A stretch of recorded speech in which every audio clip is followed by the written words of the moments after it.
Good morning. आज हम लोग वैद्युत आवेश एवं क्षेत्र, electric charge and field, NCERT chapter 1 के वीडियो 24 लेकर के मिल रहे हैं। वीडियो 24 लेकर के हम लोग मिल रहे हैं। जैसा कि आप जानते हैं, हम बता चुके हैं कि इधर जब तक न्यूमेरिकल चलेगा तब तक हम लोग लाइव क्लास नहीं पढ़ेंगे। जब तक न्यूमेरिकल चलेगा तब तक हम वीडियो क्लिप ही आपको देंगे। लाइव क्लास न्यूमेरिकल ख़त्म हो जाने के बाद फिर से स्टार्ट हो जाएगा। जब भी लाइव क्लास स्टार्ट होगा हम आपकी सूचना आपके पास पहुंचा देंगे। इसके बाद दूसरा इन्फॉर्मेशन ये है कि कोचिंग जिनको ऑफलाइन पढ़ना है आकर के, वो ऑफलाइन आकर के भी कोचिंग पढ़ सकते हैं। जिनको भी ऑफलाइन पढ़ना है ऑफलाइन पढ़िए, लेकिन कोचिंग खुल जाने के बाद भी वीडियो और लाइव क्लास बंद नहीं होगा। वीडियो आपको सालों मिलता रहेगा, लाइव क्लास भी सालों चलता रहेगा, नोट्स भी आपको सालों मिलते रहेंगे। इसलिए जो लोग भी गांव से आने में असमर्थ हैं, जो आना नहीं चाहते हैं, नहीं आ सकते हैं, वो परेशान ना हो। आपके पास हर तरह की सुविधा उपलब्ध है। वीडियो से पढ़ना है वीडियो से पढ़िए, लाइव क्लास पढ़ना है लाइव क्लास पढ़िए, नोट्स से पढ़ना है नोट्स से पढ़िए, कोचिंग में आकर पढ़ना है कोचिंग में आकर पढ़िए। जैसे आपको पढ़ना है, बस पढ़ना है। किसी भी परिस्थिति में केवल आपको पढ़ना है, क्योंकि सरकार तो चाहती नहीं है कि आप पढ़ें, तो केवल हम लोग चाहते हैं। तो कम से कम आप लोग हम लोग की बातों को मान रखें, हम लोग की बातों को इज्जत करें और आप पढ़ाई पर ध्यान दें। तो चलिए हम लोग आज के क्लास में न्यूमेरिकल समझेंगे, न्यूमेरिकल देखेंगे। न्यूमेरिकल में पहले भी हम बोल चुके हैं, न्यूमेरिकल पढ़ने का तरीका क्या होता है, बच्चे कहाँ सवाल करते हैं, आपको सवाल कहाँ करना होता है। तो देखे होंगे आप लोग कि टीचर जब क्वेश्चन पढ़ते हैं तो तुरंत क्वेश्चन पढ़ेंगे, तुरंत बना देंगे। लेकिन आप जब क्वेश्चन पढ़ते हैं तो आप क्यों नहीं वैसे बना पाते? ये पूछना बनता है, ये आपको सवाल पूछना बनता है कि सर हम क्वेश्चन पढ़ रहे हैं तो हमको समझ ही में नहीं आ रहा है क्या कह रहा है। तो वहाँ पर आप सीखिए कि सर क्वेश्चन की बारीकियाँ कैसे पकड़ रहे हैं। वहाँ सवाल करिए और सर से सीखने की कोशिश करिए। उसके बाद सबसे बड़ी बात हो जाती है सवाल में, क्वेश्चन में डाटा चुनना। डाटा चुनने के बारे में हम आपको दो उपाय बताए हैं। एक उपाय की मात्रक की मदद से आप डाटा चुन सकते हैं। मात्रक देख करके आप डाटा चुन सकते हैं कि कौन सा राशि दिया हुआ है। और दूसरा तरीका बताए थे, याद होगा, कि डाटा के एक शब्द पहले या एक शब्द बाद राशि का नाम जरूर दिया रहता है। डाटा के पहले या डाटा के बाद राशि का नाम जरूर दिया रहता है कि कौन सी राशि है। सब में नहीं, लेकिन जनरली दिया रहता है।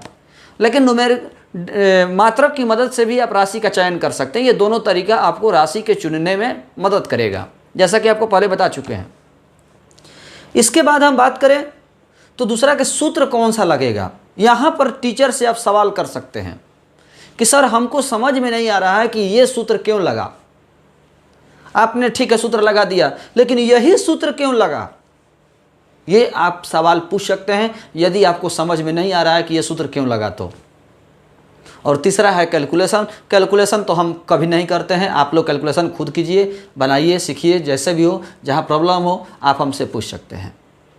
कुछ बच्चे क्वेश्चन हमसे पूछते हैं, लेकिन हम बिजी रहते हैं, कहीं दूसरे जगह व्यस्त हैं, कहीं रास्ते में नहीं है, रास्ते में है, घर पर नहीं है, तो क्वेश्चन हम नहीं बना पाते हैं। और कुछ देर के बाद होता क्या है कि उनका चैट जो है, उनका नोट्स क्वेश्चन भेजा हुआ बहुत नीचे चला जाता है। उसके बाद बहुत सारे मैसेज आ जाते हैं। चूँकि मैसेज हमेशा आते रहते हैं तो फिर हम उनको ध्यान नहीं दे पाते हैं। या कुछ बच्चों से नाम और अपना फादर नेम पूछते हैं, चाहे डिटेल पूछते हैं कुछ काम के लिए, तो नहीं उस समय ध्यान दे पाते हैं, कभी नहीं खोल पाते हैं, सिस्टम नहीं खोल पाते, तो बहुत नीचे चला जाता है, फिर हम उसको देख नहीं पाते हैं। तो इस बात को समझना है कि आप दोबारा भेज सकें कि हाँ सर हम भेजे थे, ये क्वेश्चन नहीं समझ में आया, तो सर एक बार फिर से देख लीजिए। जब भी हमको समय मिलेगा ज़रूर हम बनाएंगे। हमेशा चूँकि आदमी कॉपी कलम लेकर तो बैठा नहीं रहता है। तो चलिए हम लोग क्लास स्टार्ट करते हैं। आज का प्रश्न है, आज हम लगभग में 5-7 क्वेश्चन चर्चा करेंगे इस वीडियो में। तो पहला प्रश्न है 1.4 कि किसी वस्तु का वैद्युत आवेश क्वांटीकृत है। किसी वस्तु का वैद्युत आवेश क्वांटीकृत है, इस प्रकथन से क्या तात्पर्य है। तात्पर्य माने अर्थ क्या है। किसी वस्तु का वैद्युत आवेश क्वांटीकृत है, इस कथन का क्या अर्थ है। तो बहादुर किसी वस्तु का वैद्युत आवेश क्वांटीकृत होता है।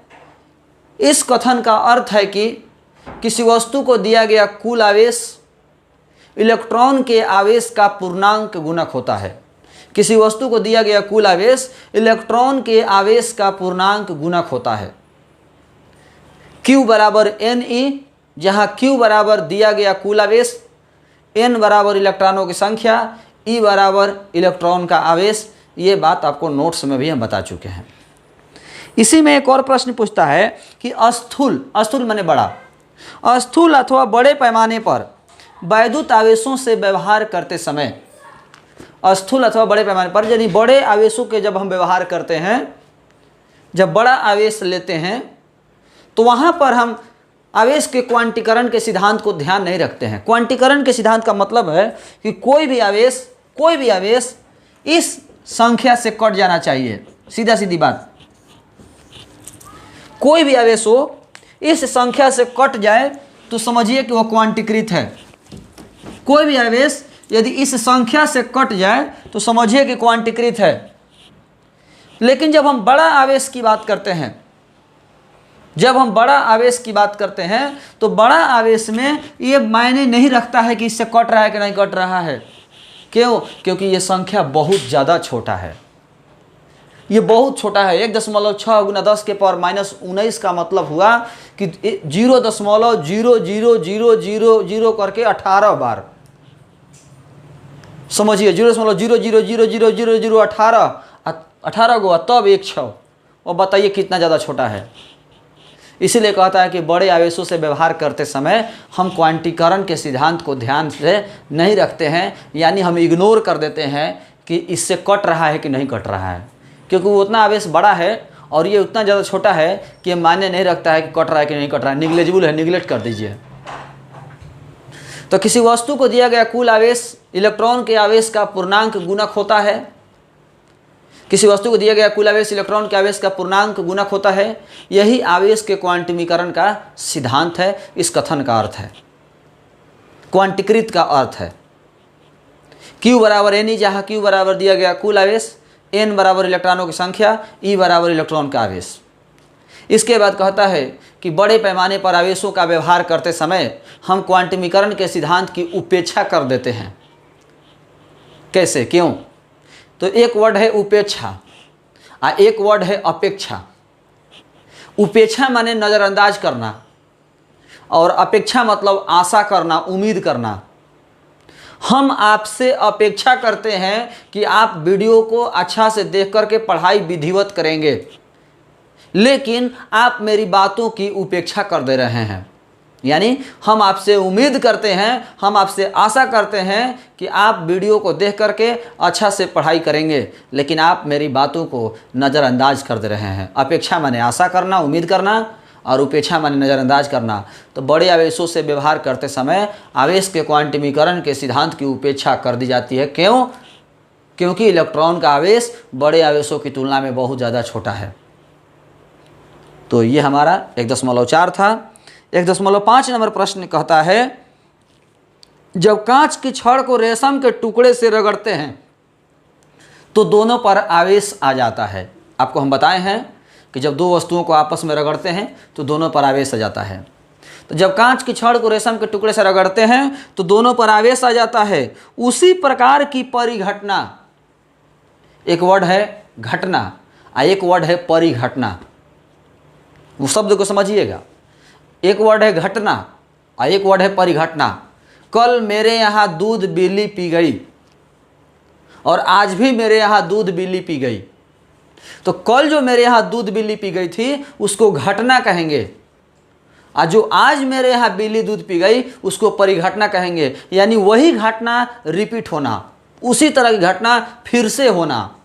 तो कल भी मेरे यहाँ दूध पी गई थी बिल्ली और आज भी मेरे यहाँ दूध पी गई बिल्ली, तो आज वाला घटना जो हुआ वो कल वाला का रिपीट हुआ। तो कल वाला को घटना कहेंगे, आज वाला को परिघटना कहेंगे। यानी जब कांच की छड़ को रेशम के टुकड़े से रगड़ते हैं तो दोनों पर आवेश आ जाता है। और इसी प्रकार की घटना अन्य वस्तुओं में भी देखा जाता है, अन्य युग्मों में भी देखा जाता है। जैसे कि कांच और छड़ को हम रेशम के टुकड़े से रगड़ते हैं तो दोनों पर आवेश आ जाता है, इसी प्रकार की घटना अन्य युग्मों में भी, अन्य जोड़ों में भी देखा जाता है कि अन्य जोड़ों को भी रगड़ते हैं तो आवेश उत्पन्न हो जाता है। कह रहा है कि बताइए, स्पष्ट कीजिए कि यह प्रेक्षण आवेश संरक्षण नियम से किस प्रकार सामंजस्य रखता है, तालमेल रखता है। बताइए कि जो एग्जाम्पल है, जो घटना है, आवेश संरक्षण सिद्धांत का पालन कैसे करता है। तो चूंकि हम जानते हैं कि प्रत्येक परमाणु विद्युता उदासीन होते हैं, तो अतः दो वस्तुओं के प्रारंभ में कुल आवेश का मान शून्य होता है। दो वस्तुओं के प्रारंभ में कुल आवेश का मान शून्य होता है। प्रारंभ में दो वस्तुओं के कुल आवेश का मान शून्य होता है। जब दोनों वस्तुओं को आपस में रगड़ते हैं तो उनमें इलेक्ट्रॉन का आदान प्रदान होता है। एक वस्तु इलेक्ट्रॉन त्याग करता है जबकि दूसरा वस्तु उन्हीं इलेक्ट्रॉनों को ग्रहण करता है। त्याग करने वाला पर धन आवेश एवं ग्रहण करने वाले पर ऋण आवेश उत्पन्न होता है। धन आवेश का मान ऋण आवेश के मान के बराबर होता है, अतः कुल आवेश का मान शून्य होता है।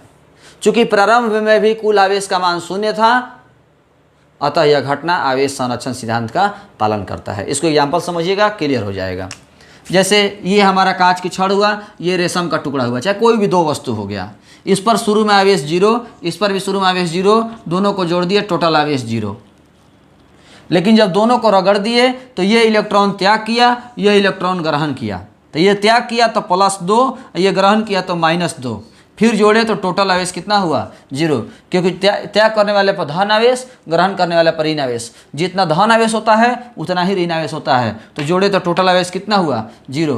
पहले भी कितना था 0, यानी आवेश संरक्षण सिद्धांत का पालन करता है।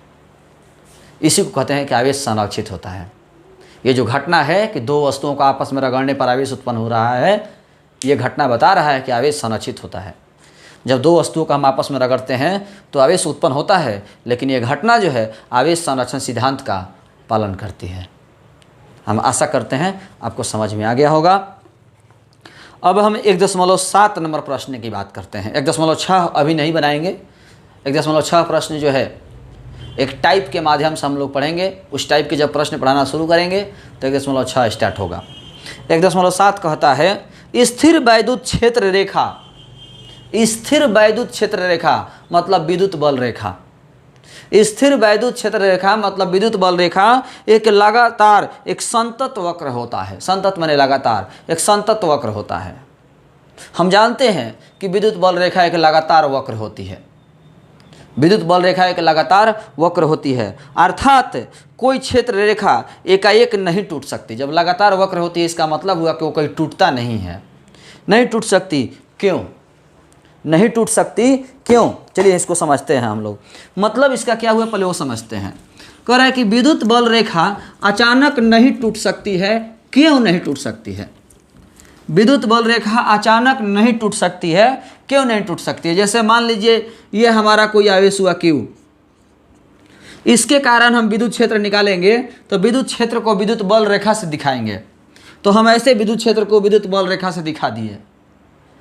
तो ऐसे जब विद्युत बल रेखा से दिखा दिए इसका मतलब हुआ कि हर जगह विद्युत क्षेत्र है। हर जगह विद्युत क्षेत्र है। वो अलग बात है कि धीरे धीरे कम होगा, लेकिन हर जगह विद्युत क्षेत्र है। लेकिन यदि हम इसको तोड़ दें, जैसे यहाँ टूट गया, यहाँ टूट गया, यहाँ टूट गया, इसका मतलब हुआ कि इस आवेश के कारण यहाँ विद्युत क्षेत्र नहीं है, यहाँ है, यहाँ नहीं है, यहाँ है, यहाँ नहीं है, यहाँ है। क्या आपको लगता है कि ऐसे किसी आवेश का विद्युत क्षेत्र उत्पन्न होगा कि जगह छोड़ छोड़ करके विद्युत क्षेत्र उत्पन्न होगा?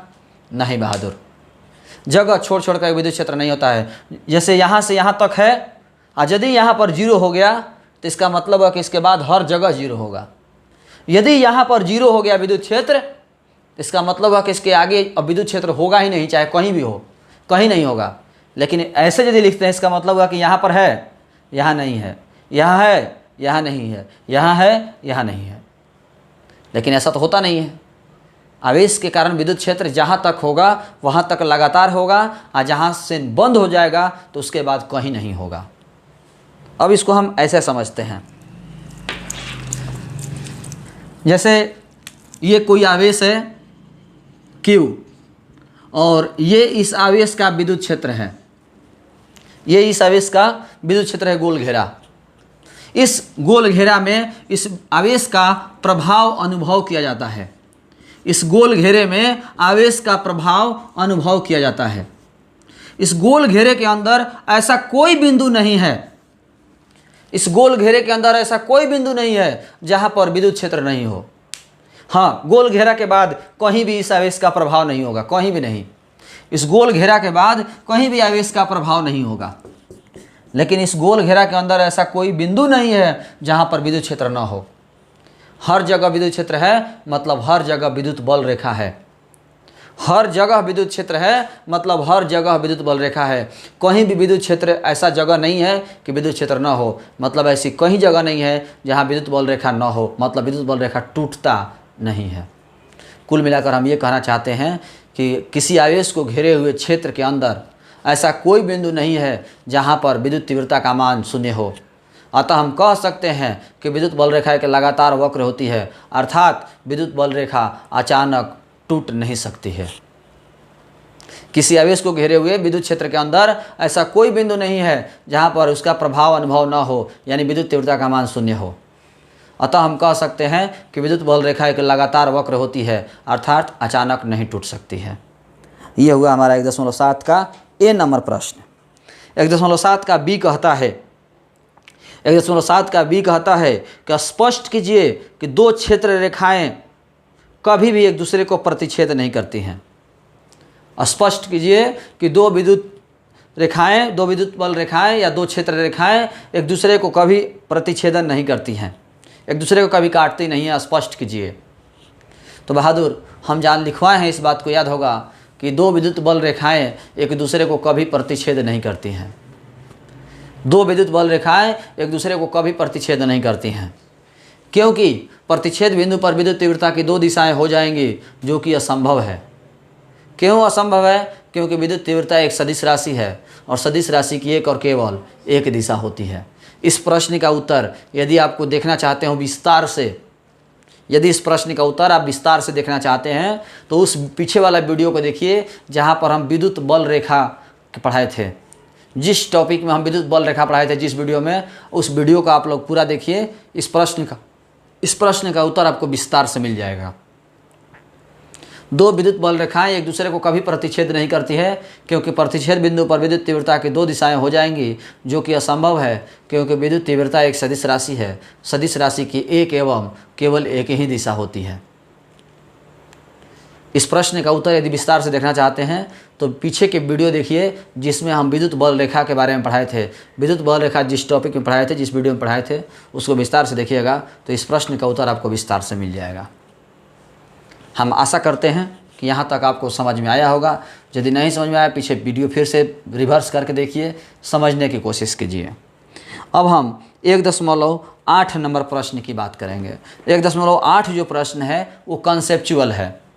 अभी तक 3 प्रश्न जो बताए, 1.4, 1.5 और 1.7, ये तीनों प्रश्न लैंग्वेज बेसिस लैंग्वेज था।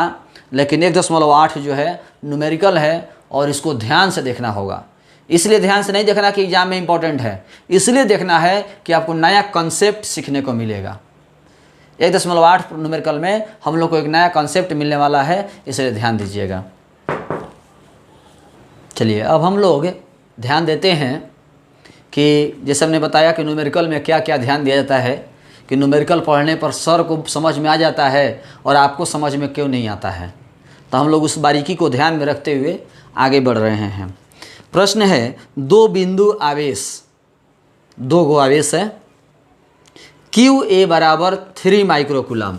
हम अभी ऐसे ही यूं ही स्टार्ट कर रहे हैं, समझने की कोशिश कीजिएगा, उसके बाद बनाएंगे। इतना जहां आपको समझ में दिक्कत हो आप सवाल कर सकते हैं। सवाल है कि दो बिंदु आवेश, इतना तो समझ में आ रहा है कि दो बिंदु आवेश है। QA बराबर 3 माइक्रोकूलम, एक आवेश है QA बराबर 3 माइक्रोकूलम। माइक्रो का मतलब होता है 10 के पावर -6, माइक्रो का मतलब 10 के पावर -6। तो QA बराबर 3 माइक्रोकूलम तथा QB बराबर -3 माइक्रोकूलम, QB बराबर -3 माइक्रोकूलम। हमें लगता है कि ये प्रश्न बनवाए थे आप लोगों को। हमें लगता है कि ये प्रश्न बनवा चुके हैं। हाँ, ये प्रश्न हम आप लोगों को बनवा दिए थे, ये प्रश्न हम आप लोगों को बनवा दिए हैं, तो इसको छोड़ देते हैं। 1.8 पिछला वीडियो में बनवा दिए हैं। चलिए, तो हम लोग अभी 1.9 देखते हैं।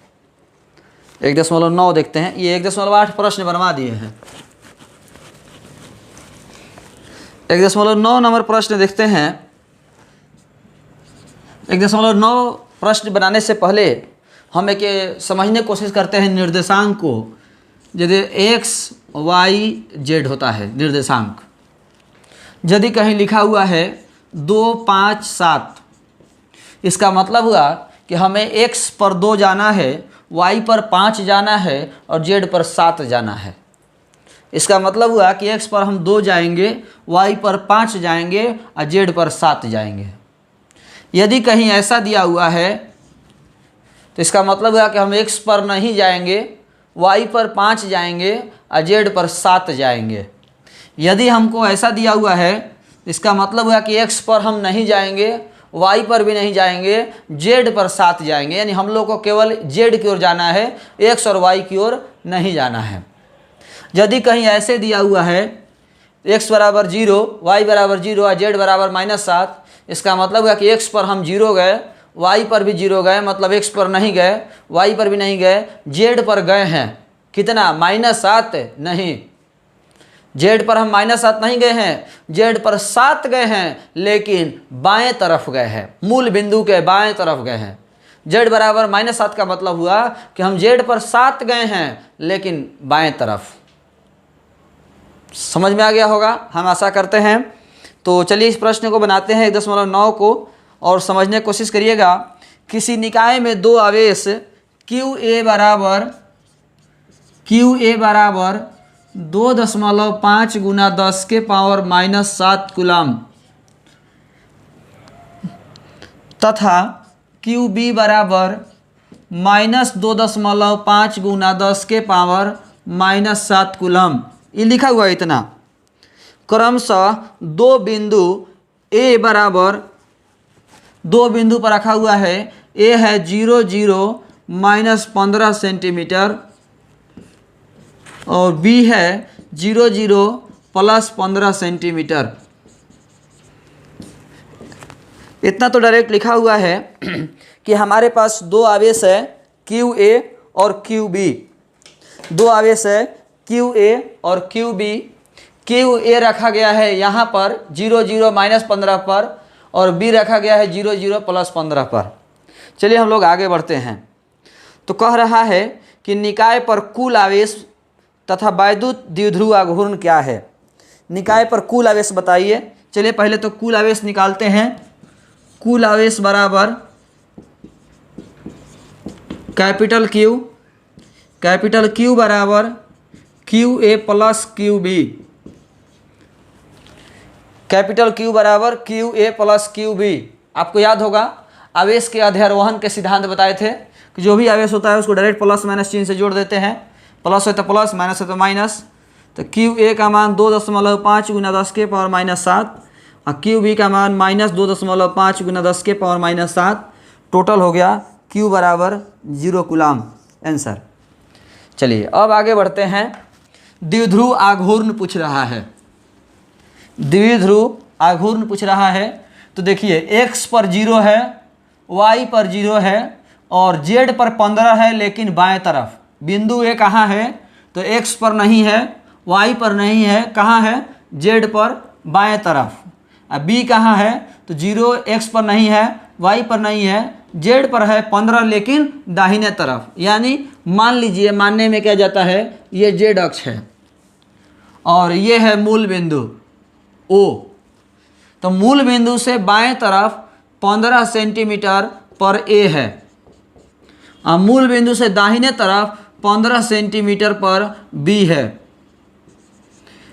A पर आवेश है 2.5 गुना 10 के पावर -7 कूलम और B पर आवेश है -2.5 गुना 10 के पावर -7 कूलम।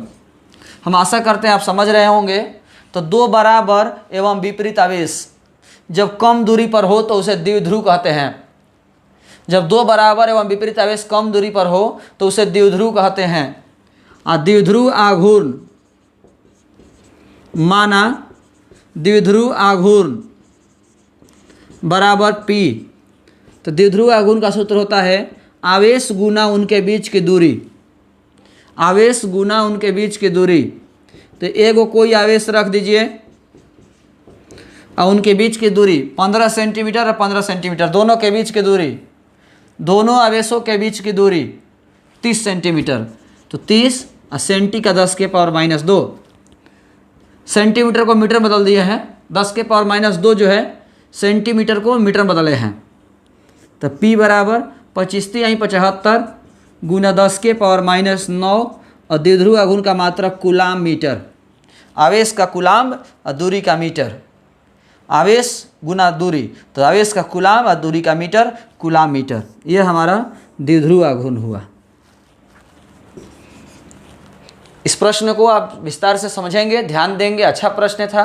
कुछ कॉन्सेप्ट आपको सीखने को मिला कि A कहाँ है तो X पर नहीं है, Y पर नहीं है, कहाँ पर है Z पर, किधर है तो बाएं तरफ, और B कहाँ है तो X पर नहीं है, Y पर नहीं है, Z पर है, और किधर है तो दाहिने तरफ। तो हम केवल Z अक्ष खींच दिए, Z अक्ष पर यह मूल बिंदु है, तो मूल बिंदु से बाएं तरफ A है और मूल बिंदु से दाहिने तरफ B है। A पर इतना आवेश है, B पर इतना आवेश है, बैठा दिए, सॉल्व कर दिए। यदि कहीं प्रॉब्लम हो तो आप सवाल करेंगे। चलिए हम लोग अगले प्रश्न की ओर बढ़ते हैं।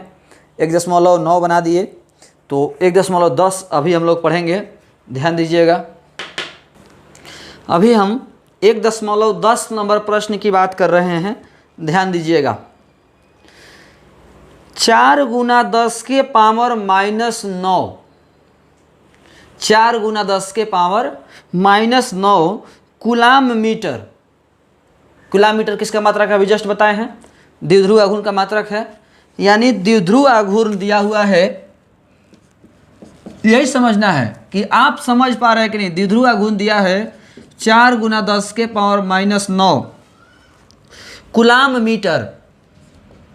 आगे लिखा भी है द्विध्रुव आघूर्ण का कोई वैद्युत द्विध्रुव 5 गुना 10 के पावर 4, 5 गुना 10 के पावर 4 न्यूटन पर कूलाम, यानी विद्युत क्षेत्र दिया हुआ है। न्यूटन पर कूलाम किसका मात्रक है, विद्युत क्षेत्र का, विद्युत तीव्रता का।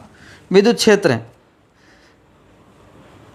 परिमाण के किसी एक समान विद्युत क्षेत्र की दिशा से 30 डिग्री के कोण पर संरेखित है। थीटा का मान दिया है 30 डिग्री के कोण पर संरेखित है। द्विध्रुव पर कार्यरत बल आघूर्ण का परिमाण परिकलित कीजिए, मतलब ज्ञात कीजिए। बल आघूर्ण निकालिए, टाउ निकालिए। टाउ का सूत्र होता है PE साइन थीटा, टाउ बराबर PE साइन थीटा। तो टाउ बराबर P का मान 4 गुना 10 के पावर माइनस 9, E का मान 5 गुना 10 के पावर 4 साइन थीटा का मान 30 डिग्री। गुना भाग कर लीजिएगा, जो आएगा सो आंसर होगा। 5 चौका 20 गुना 10 के पावर माइनस 5 और साइन 30 का मान 1/2, 10 दूनी का 20। तो टाउ बराबर 10 गुना 10 के पावर माइनस 5। तो यहाँ पर पावर 1 है तो 1 का माइनस 5 माइनस 4 हो जाएगा, 10 के पावर माइनस 4 और न्यूटन मीटर। बल आघूर्ण का मात्रक न्यूटन मीटर। हो तो गया, कहीं प्रॉब्लम हो तो बोलिएगा। कुछ प्रश्न में खास नहीं था। 1.11 नंबर प्रश्न देखते हैं। 1.11 भी प्रश्न कोई खास नहीं है, फिर भी आप देखिएगा। ऊन से रगड़े जाने पर, यहाँ पर कुछ एक कॉन्सेप्ट मिलेगा, वो कॉन्सेप्ट ध्यान दीजिएगा। ऊन से रगड़े जाने पर कोई पॉलीथीन का टुकड़ा, ऊन से हमने पॉलीथीन को रगड़ दिया, ऊन से, ऊन धागा, ऊन से पॉलीथीन को रगड़ दिया, तो पॉलीथीन पर 3 गुना 10 के पावर माइनस 7 कूलाम के ऋण आवेश पाया गया। जब हमने ऊन से पॉलीथीन को रगड़ा तो पॉलीथीन पर ऋण आवेश मिला, कितना, 3 गुना 10 के पावर माइनस 7 कूलाम। पॉलीथीन पर ऋण आवेश मिला। तो ऋण आवेश किस पर मिलता है, जो ग्रहण करता है। ग्रहण करने वाले पर ऋण आवेश और त्याग करने वाले पर धन आवेश होता है। आपको पता होगा कि जब दो वस्तुओं को आपस में रगड़ते हैं तो उनमें इलेक्ट्रॉन का आदान प्रदान होता है। एक त्याग करता है, दूसरा ग्रहण करता है। जो त्याग करता है उस पर धन आवेश और जो ग्रहण करता है उस पर ऋण आवेश। तो पॉलीथीन पर ऋण आवेश पाया गया, मतलब पॉलीथीन ग्रहण किया है और ऊन त्याग किया है। किसका? इलेक्ट्रॉन का। ऊन त्याग किया है इलेक्ट्रॉन का और पॉलीथीन ग्रहण किया है इलेक्ट्रॉन का। ऊन त्याग किया है इलेक्ट्रॉन का और पॉलीथीन ग्रहण किया है इलेक्ट्रॉन का। तो प्रश्न पूछता है कि स्थानांतरित यानी ट्रांसफर इलेक्ट्रॉनों की संख्या ज्ञात कीजिए। बताइए कि कितने इलेक्ट्रॉन का ट्रांसफर हुआ, इलेक्ट्रॉनों का संख्या बताइए। कितने इलेक्ट्रॉन का ट्रांसफर हुआ, संख्या बताइए। सूत्र होता है Q बराबर Ne। Q बराबर Ne, N बराबर Q बटा E। N बराबर Q का मान 3 गुना 10 के पावर -7 और E बराबर 1.6 गुना 10 के पावर -19। N बराबर 16 एकम 16, 14 140, 16 8 28 से 12, 16 7 72 से 16 85 गुना 10 के पावर 12 इलेक्ट्रॉन। किस पर से किस पर? तो ऊन त्याग किया है, पॉलीथीन ग्रहण किया है, यानी ऊन से पॉलीथीन पर, ऊन से पॉलीथीन पर। इलेक्ट्रॉन जो गया है वो ऊन से पॉलीथीन पर गया है। ऊन त्याग किया है, पॉलीथीन ग्रहण किया है। कितने इलेक्ट्रॉन? तो इतने इलेक्ट्रॉन। सेकंड प्रश्न इसी में कहता है कि क्या ऊन से पॉलीथीन में संहति, संहति मतलब द्रव्यमान, आप कॉपी पर नोट कर सकते हैं। संहति माने द्रव्यमान। क्या ऊन से पॉलीथीन पर संहति का स्थानांतरण भी होता है? मतलब क्या ऊन से पॉलीथीन पर द्रव्यमान का भी स्थानांतरण होता है? तो हाँ बहादुर, ऊन से पॉलीथीन पर इलेक्ट्रॉन गया है, इलेक्ट्रॉन का त्याग किया है ऊन, ग्रहण किया है पॉलीथीन। इलेक्ट्रॉन ग्रहण किया है, तो इलेक्ट्रॉन ग्रहण किया है तो इलेक्ट्रॉन में द्रव्यमान भी होता है ना। तो इलेक्ट्रॉन ग्रहण किया है तो उसका द्रव्यमान भी तो ग्रहण किया होगा। नहीं समझे? इलेक्ट्रॉन ग्रहण किया है पॉलीथीन, इलेक्ट्रॉन में द्रव्यमान होता है, तो जितना ज़्यादा हम इलेक्ट्रॉन ग्रहण करेंगे उतना ज़्यादा मेरा द्रव्यमान बढ़ेगा, क्योंकि हमने इलेक्ट्रॉन ग्रहण किया है, इलेक्ट्रॉन में द्रव्यमान होता है। तो इसका मतलब हुआ कि ऊन से पॉलीथीन पर द्रव्यमान का भी स्थानांतरण होता है। ऊन से पॉलीथीन पर द्रव्यमान का भी स्थानांतरण होता है। क्यों? क्योंकि बिना द्रव्यमान के आवेश नहीं होता है। जहाँ आवेश है इसका मतलब वहाँ द्रव्यमान जरूर है। बिना द्रव्यमान के तो आवेश की कल्पना ही संभव नहीं है। यदि आवेश का ट्रांसफर हुआ है तो मानिए कि द्रव्यमान का भी ट्रांसफर जरूर हुआ है, क्योंकि बिना द्रव्यमान के आवेश की कल्पना संभव नहीं है। यह हमारा 1.11 प्रश्न हुआ। अब हम 1.12 और 1.13 आज के इस वीडियो में दो ही प्रश्न बनाएंगे। 1.12 और 1.13 ये दोनों न्यूमेरिकल के साथ ही इस वीडियो को हम लोग समाप्त करेंगे। 1.12 नंबर प्रश्न ध्यान दीजिएगा, पहले उसको हम ध्यान देते हैं। 1.12 प्रश्न की हम बात कर रहे हैं। 1.12 नंबर प्रश्न को ध्यान दीजिएगा। दो विद्युत रोधी आवेशित तांबे के गोलों, ये सब कहानी है। दो गोला है, ए तथा बी के केंद्रों के बीच की दूरी 50 सेंटीमीटर। दो गोला है ए और बी और उनके केंद्रों के बीच की दूरी दिया है 50 सेंटीमीटर। समझने की कोशिश, कोई रटना नहीं है। दो गोला है ए और बी, दो गोला है ए और बी, दोनों गोला के बीच की दूरी दिया हुआ है 50 सेंटीमीटर। दो गोला है ए और बी और दोनों गोला के केंद्रों के बीच की दूरी दिया हुआ है 50 सेंटीमीटर, यानी दूरी दिया है 50 सेंटीमीटर। 50 सेंटीमीटर का मतलब शायद आप समझ सकते होंगे 1/2 मीटर, आधा मीटर। आगे पढ़ते हैं। यदि दोनों गोलों पर पृथक पृथक माने अलग अलग, यदि दोनों गोलों पर पृथक पृथक आवेश यानी अलग अलग आवेश 6.5 गुना 10 के पावर -7 कूलम, यानी इस गोला पर आवेश है 6.5 गुना 10 के पावर -7 कूलम और इस गोला पर भी आवेश है 6.5 गुना 10 के पावर -7 कूलम, यानी Q1 दिया है 6.5 गुना 10 के पावर -7 कूलम और Q2 दिया हुआ है 6.5 गुना 10 के पावर -7 कूलम। तो इनमें पारस्परिक स्थिर वैद्युत प्रतिकर्षण बल कितना होगा? सिंपल सी बात है, दोनों सजातीय है तो विकर्षण होगा। तो प्रश्न पूछ रहा है कि विकर्षण बल कितना होगा। विकर्षण बल कितना होगा। सूत्र होता है F बराबर 1/4πε0 Q1 इंटू Q2/r²। हम आशा करते हैं आपको पता होगा 9 × 10⁻⁹, Q1 का मान 6.5 × 10⁻⁻7, Q2 का मान 6.5 × 10⁻⁻7 बटा r², मतलब दूरी का 1/2 दिया हुआ है तो 1/2 का स्क्वायर। गुना भाग कर लीजिएगा, जो आएगा सो आंसर होगा। ये ए नंबर प्रश्न हुआ, 1.12 का ए नंबर प्रश्न हुआ। 1.12 का बी कहता है यदि प्रत्येक गोले पर आवेश की मात्रा दोगुनी, प्रत्येक गोला पर आवेश डबल कर दिया गया, प्रत्येक गोला पर आवेश डबल, यानी Q1 का मान 2 × 6.5 × 10⁻⁻7 कूलम हुआ Q1 का मान, और Q2 का मान 2 × 6.5 × 10⁻⁻7 कूलम हुआ। Q1 का मान इतना हुआ, Q2 का मान इतना हुआ। आवेश दोगुनी तथा गोलों के बीच की दूरी आधी कर दी जाए, दूरी आधा कर दिया गया।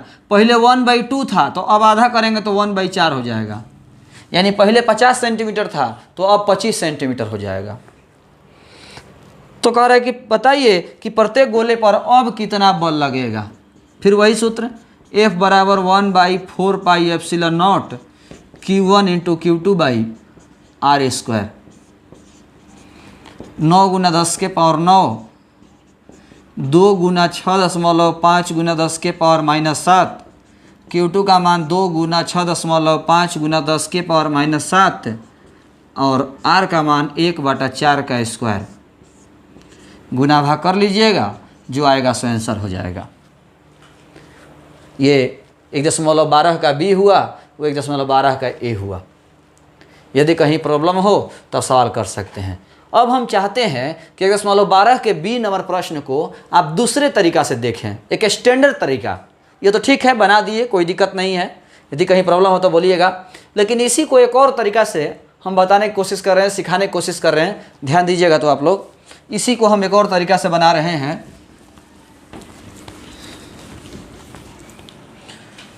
F1 बराबर 1/4πε0 2Q1 इंटू 2Q2/r/2 का स्क्वायर। समझे या नहीं समझे तो हम बता दें कि आवेश दोगुना यानी Q1 डबल हो गया और Q2 भी डबल हो गया और R आधा हो गया। F1 बराबर 1/4πε0 4Q1 इंटू Q2/r² बटा में 4 चल जाएगा ऊपर, 4 × 4 16, 16 गुना 1/4πε0 Q1 इंटू Q2/r²। 16 गुना 1/4πε0 Q1 इंटू Q2/r², तो 1/4πε0 Q1 इंटू Q2/r²। देखिए तो इसके बराबर में F लिख सकते हैं, यानी F1 बराबर 16F। यानी यदि आवेश की मात्रा दोगुनी और दूरी आधी कर दी जाए, यदि आवेश की मात्रा दोगुनी और दूरी आधी कर दी जाए तो बल 16 गुना हो जाता है। जो भी उसका गुना करके आएगा उसमें 16 से गुना कर दीजिएगा, आंसर आ जाएगा।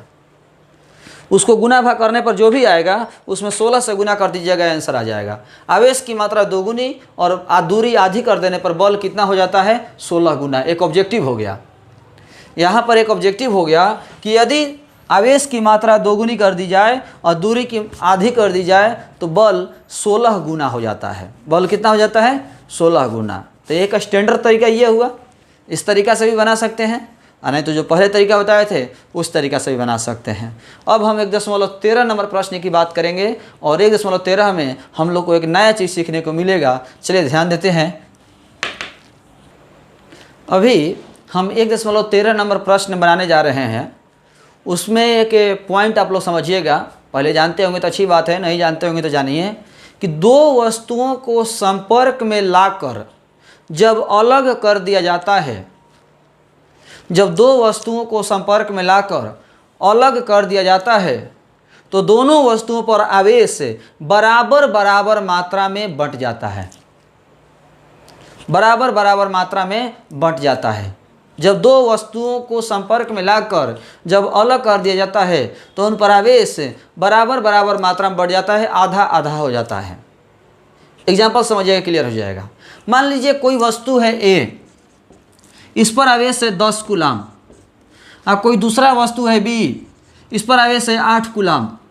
तो जब हम इनको संपर्क में लेकर के आएंगे और संपर्क में लाने के बाद अलग करेंगे तो इन 10 है 8 18, तो ए पर आवेश हो जाएगा 9 कूलम और बी पर भी आवेश हो जाएगा 9 कूलम, आधा आधा बराबर बराबर। 10 8 18, 18 का आधा 9, 18 का आधा 9। फिर से आप समझिए, मान लीजिए कोई वस्तु ए है जिस पर आवेश है 10 कूलम और कोई वस्तु बी है जिस पर आवेश है 4 कूलम। संपर्क में ला करके अलग किए तो आवेश हो जाएगा 10 4 14, 10 4 14, 14 का आधा 7 कूलम इस पर और 7 कूलम इस पर।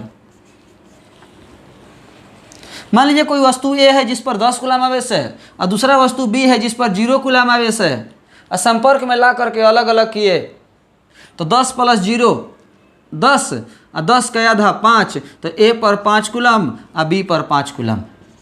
यानी दो वस्तुओं को संपर्क में लाकर जब हम अलग करेंगे तो उन पर आवेश की मात्रा आधा आधा हो जाता है, बराबर बराबर हो जाता है। हम आशा करते हैं ये पॉइंट आपको समझ में आया होगा। तो हम इसी आधार पर अब 1.13 नंबर प्रश्न बनाने की कोशिश कर रहे हैं, ध्यान दीजिएगा। 1.13 प्रश्न कहता है कि मान लीजिए प्रश्न 1.12 में, 1.12 का जो प्रश्न है उसी प्रश्न की बात कर रहा है कि मान लीजिए प्रश्न 1.12 में गोले ए तथा बी के साइज में सर्वसम है, यानी साइज में बराबर है, गोला ए और बी साइज में बराबर है, तथा इसी साइज का कोई तीसरा अनावेशित गोला, यानी पहला और ए और बी दोनों तो बराबर था, ए और बी गोला जो है 12 नंबर जो प्रश्न पढ़े उस पर आवेश दिया हुआ था 6.5 × 10 के पावर -7 कूलम। गोला ए और बी पर आवेश दिया हुआ था 6.5 × 10 के पावर -7 कूलम दोनों पर, लेकिन जो सी गोला है वो अनावेशित है, मतलब सी गोला पर कोई आवेश नहीं है। अनावेशित गोला पहले गोले के संपर्क में, तत्पश्चात दूसरे गोले के संपर्क में लाकर अंत में दोनों से ही हटा लिया जाता है। गोला जो सी है उसको पहले ए से टच कराया, फिर बी से भी टच कराया और फिर दोनों से हटा दिया, दोनों से टच करा करके हटा दिया। तो कह रहा है कि अब बताइए कि ए और बी के बीच नया प्रतिकर्षण बल, नया बल कितना होगा। चलिए हम लोग समझने की कोशिश करते हैं। 1.13 नंबर प्रश्न को ध्यान दीजिएगा। हमारे पास 3 गोला है ए बी सी, 3 गोला है ए बी और सी। ए पर आवेश है क्यू और बी पर भी आवेश है क्यू। ऐसे प्रश्न में क्यू का मान दे दिया है, जिनको नहीं पता है बता दें, क्यू का मान दे दिया है 6.5 × 10 के पावर -7 कूलम। और सी पर अनावेशित है, मतलब कोई आवेश नहीं है, तो सी पर है 0। ए पर क्यू, बी पर क्यू और सी पर 0। सी को ए से टच कराया, सी को ए से टच कराया तो क्यू + 0, क्यू + 0 क्यू, और फिर अलग कर दिया तो q/2 और q/2। q + 0 q, जब टच कराया तो q + 0 q, और फिर उसका आधा q/2 इस पर और q/2 इस पर। b पर तो वही रहेगा q, b पर वही रहेगा q। फिर c को b से टच कराया तो c को b से टच कराया तो q + q/2 और उसका आधा 2, दोनों का आवेश जोड़ दिया q + q/2 और फिर उसका आधा कर दिया बटा में 2, और इसका भी वही होगा q + q/2 और बटा में 2। c को b से टच कराया तो दोनों को जोड़ के 2 से भाग दे दिया आधा, दोनों को जोड़ के 2 से भाग दे दिया आधा, तो इस पर भी इतना, इस पर भी इतना, और a पर तो यही रहेगा q/2। इसको सॉल्व करना चाहते हैं तो q/2 और 2 + 1 3, 3q/4 और इस पर भी 3q/4। तो गोला ए पर आवेश है q/2, गोला बी पर आवेश है 3q/4, गोला सी पर आवेश है 3q/4। अब कह रहा है कि बताइए ए और बी के बीच कितना बल है, ए और बी के बीच कितना बल है। तो बहादुर हम बता दें कि q1 का मान हो गया Q/2, यानी 6.5 गुना 10 के पावर -7 कूलम बटा 2।